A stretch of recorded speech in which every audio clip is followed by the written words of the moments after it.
नमस्कार मित्रांनो आणि मैत्रिणींनो, ॲडमिन निनाद हे आपल्या हक्काच्या यूट्यूब चॅनलमध्ये आपले सहर्ष स्वागत आहे। आज आपण महाराष्ट्र राज्य शासनाच्या योजना दूत या अभिनव योजनेची माहिती घेणार आहोत। महाराष्ट्रामध्ये असंख्य योजना कार्यान्वित होत असतात। मंत्रालय पातळीवरती मुख्यमंत्र्यांच्या दालनामध्ये असंख्य योजनांची निर्मिती होत असते। मात्र त्या योजनांची अंमलबजावणी जेव्हा गाव पातळीवरती खेडोपाड्यामध्ये बेसिक नागरिकांपर्यंत करायची वेळ येते तेव्हा त्याच्यामध्ये असंख्य त्रुटी आढळून येतात। तर हीच त्रुटींची कमतरता दूर करण्यासाठी आणि महाराष्ट्र शासनाची प्रत्येक योजना तळागाळातील प्रत्येक नागरिकांपर्यंत पोहोचवण्याकरिता योजना दूत ही अभिनव योजना महाराष्ट्र शासनाने सुरू केलेली आहे। त्या अंतर्गत ग्रामपंचायत निहाय एक आणि नगरपालिका, नगरपरिषदा, महानगरपालिका अशा वॉर्ड निहाय एक अशा एकूण 50,000 युवक युवतींना योजना दूत म्हणून सरकारी खात्यामध्ये काम करण्याची संधी मिळणार आहे। आणि शासनाच्या योजनांना गाव पातळीवरती प्रत्येक नागरिकाच्या कुटुंबापर्यंत पोहोचवण्याची जबाबदारी योजना दूतांची असणार आहे। आणि हे काम करण्याकरिता त्यांना दरमहा 10,000 असा स्टायपेंड प्राप्त देखील होणार आहे।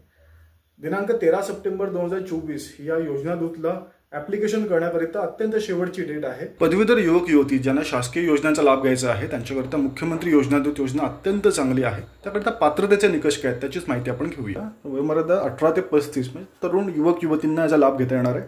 शैक्षणिक अर्हता ही बॅचलर्स आहे। Commerce, arts, science, engineering, medical कुठलंही ग्रॅज्युएट चालू शकतो। कॉम्प्युटरचं बेसिक नॉलेज असलं पाहिजे। MSCIT असल्यास उत्तम। अद्ययावत मोबाईल असणे आवश्यक आहे, जे ज्याला 4G 5G नेटवर्क आहे किंवा डोंगल जे अवेलेबल आहे ते ऑपरेट करता आलं पाहिजे। डोमिसाईल महाराष्ट्राचं पाहिजे आणि उमेदवाराचं आधार कार्ड बँक अकाउंटशी लिंक असलं पाहिजे, ज्याला बँक आधार सीडिंग म्हणतात ते असलं पाहिजे। पॅन अकाउंट जे तरी लिंक असेल तरी देखील चांगलं होईल। उद्या आपला पगार जमा होण्याकरिता त्याचा उपयोग होणारच आहे। दुसरी गोष्ट म्हणजे कागदपत्र जे सादर करावी लागतात त्याकरिता मुख्यमंत्री योजनातून कार्यक्रमासाठी जो ऑनलाईन अर्ज केलेला आहे तो आपल्याकडे ऑनलाईन अर्ज असला पाहिजे। त्याची लिंक मी आपल्या डिस्क्रिप्शन बॉक्समध्ये देणारच आहे। व्हॅलिड आधार कार्ड असलं पाहिजे, ते अपडेटेड असलं पाहिजे, ज्याच्यामध्ये CO केअर ऑफ आपल्या वडिलांचं नाव असतं, ती माहिती अपडेटेड असली पाहिजे।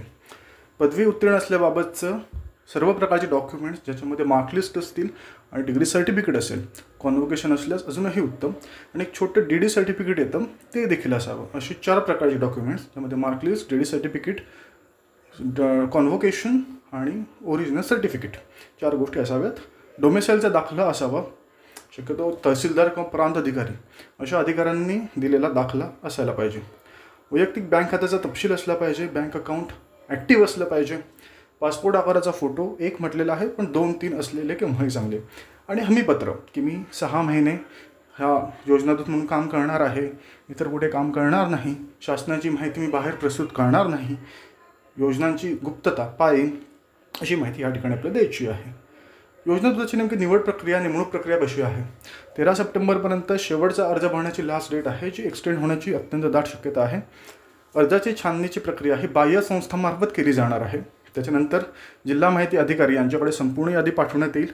जिल्हा माहिती अधिकारी हे स्वतः त्या कागदपत्रांची तपासणी करतील आणि त्याच्यानंतर प्रत्येक उमेदवारासोबत 6 महिन्याचा करार केला जाईल। यानंतर जिल्हा माहिती अधिकारी समुपदेशन व निर्देशन अर्थातच ओरिएंटेशन काउन्सिलिंग म्हणतात ते करतील। म्हणजे समोरासमोर बसवून 4 प्रश्न विचारतील, तुम्ही स्वतःहून मनापासून ही योजनेमध्ये भाग होण्यास सहभागी आहात का, इच्छुक आहात का, अशी माहिती विचारतील, आपला कन्सेंट घेतील, मॅन्डेट घेतील आणि मगच या योजनेकरिता आपल्याला सहभागी करतील। योजना दूत म्हणून निवड झाल्यावरती जी कामं करायची आहेत त्याची माहिती आपण पाहूया।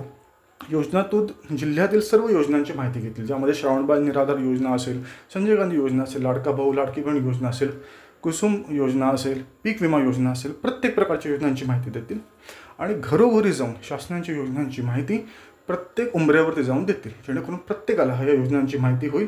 आणि जर कुठल्या व्यक्तीला ह्या योजनेला अप्लाय करायचं असेल तर त्याला ते सहाय्य देखील करतील। दिवसभरामध्ये त्यांनी जे काम केलेलं आहे त्याचा एक रिपोर्ट ऑनलाईन अपलोड करतील। त्याच पद्धतीने एक शासकीय काम करणाऱ्या व्यक्तीला जे नियम असतात ते सर्व नियम त्यांना पाळावे लागतील। गैरवर्तन करता येणार नाही, विनापरवानगी रजा घेता येणार नाही, महिन्यातले 20 दिवस त्यांनी कामावरती असणं अत्यावश्यक आहे। आणि जर गैरहजर राहिले त्यांना कुठल्याही प्रकारचं मानधन प्राप्त होणार नाही। अशा रीतीने योजना दूत, मुख्यमंत्री योजना दूत या योजनेबद्दलची इत्थंभूत माहिती मी आपल्याला दिली आहे आणि ह्या योजनेला आपण जरूर आवेदन करा। ॲडमिन निनाद या चॅनलला लाईक करा, शेअर करा, सबस्क्राईब करा आणि सर्वांपर्यंत हा व्हिडिओ जरूर पोहोचवा। धन्यवाद।